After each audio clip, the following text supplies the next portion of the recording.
বন্ধুরা, আজ আমি তোমাদের সামনে বিটের একটা আলাদা ধরনের রেসিপি নিয়ে হাজির হয়ে গেছি।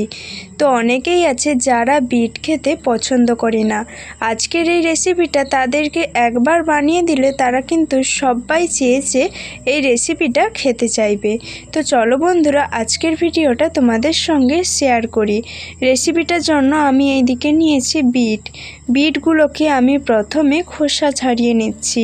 তোমরা চাইলে বিটের খোসাটা ছুরির সাহায্যেও ছাড়িয়ে নিতে পারো, তবে আমার যতদূর মনে হয় বনিকে ছাড়িয়ে নিলে খুব ভালো হবে।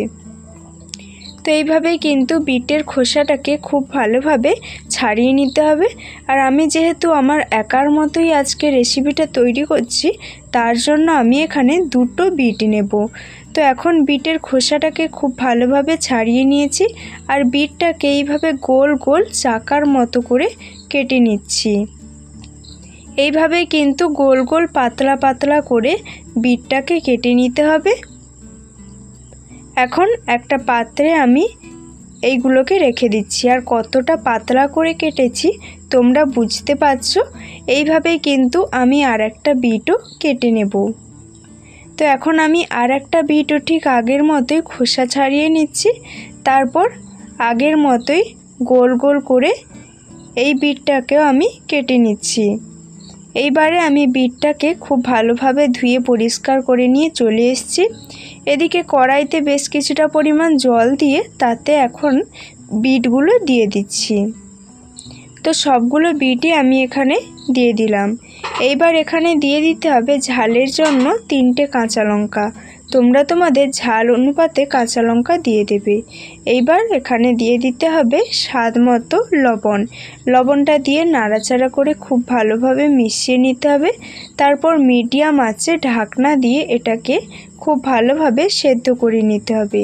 ফিরে আসছি 2 থেকে 3 মিনিট পর। এগুলো আমার খুব ভালোভাবে সেদ্ধ হয়ে গেছে, কিন্তু বিটের জল অনেকটা রয়েছে। সেই কারণে হাই হিটে আমাদের বিটের জলটাকে খুব ভালোভাবে শুকনো করে নিতে হবে। পুরোপুরি ফিরে আসছি 5 মিনিট পর, আর বিটের জলটা কিন্তু একেবারেই শুকনো হয়ে গেছে। আমাদের কোনো ক্রমেই কিন্তু এই বিটের জলটাকে ফেলা যাবে না। আর বিটগুলো কত সুন্দরভাবে সেদ্ধ হয়েছে। এখন বিটগুলোকে একটা পাত্রে নামিয়ে নিচ্ছি। এই বিটগুলোকে আমি ঠান্ডা করে নেব। তো তোমরা চাইলে এই বিট সেদ্ধ করেও খেতে পারো, কিন্তু এটাকে আরও খুব টেস্টি ভাব আনার জন্য আমি এটাকে ঠান্ডা করে আবারও রান্না করে নেব। তো এখন আমার এই বিটগুলো খুব ভালোভাবে ঠান্ডা হয়ে গেছে। এই রকম একটা মিক্সিং পাত্র নিয়েছি। মিক্সিং জারের মধ্যে আমি বিট আর সেদ্ধ করে রাখা কাঁচা লঙ্কা দিয়ে দিলাম। তোমরা চাইলে এখানে ভেজে তেলের মধ্যে রসুন ভেজেও পেস্ট করে নিতে পারো। এখন এটাকে আমি জল না দিয়েই পেস্ট করে নেব। জল না দিয়েই কিন্তু আমি পেস্ট করে নিয়ে চলে এসেছি। আর একদমই কিন্তু মিহি পেস্ট বানাইনি, আধ ভাঙা মতো পেস্ট করেছি। তোমরা চাইলে এখানে মিহি বানিয়ে নিতে পারো। তো এখন এটাকে এক সাইডে সরিয়ে রেখে এইদিকে আবারও একটা কড়াই বসিয়ে বেশ কিছুটা সর্ষের তেল দিয়ে তাতে 1 চামচ মতো দিয়ে দিচ্ছি কালো জিরে। তেলের মধ্যে কালো জিরেটা দেওয়ার পর একটা শুকনো লঙ্কা দিয়ে দিলাম।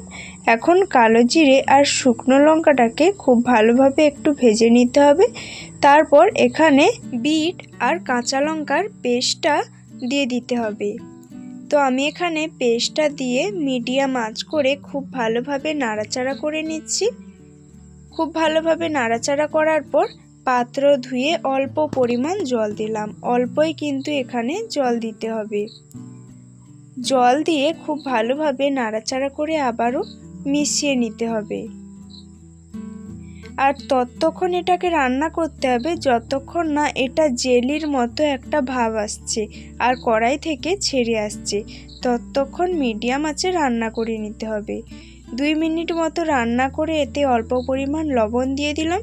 যেহেতু বিটটা আমি লবণ দিয়েই সেদ্ধ করেছিলাম, তাই অবশ্যই লবণের মাপটা তোমরা ঠিক রাখবে।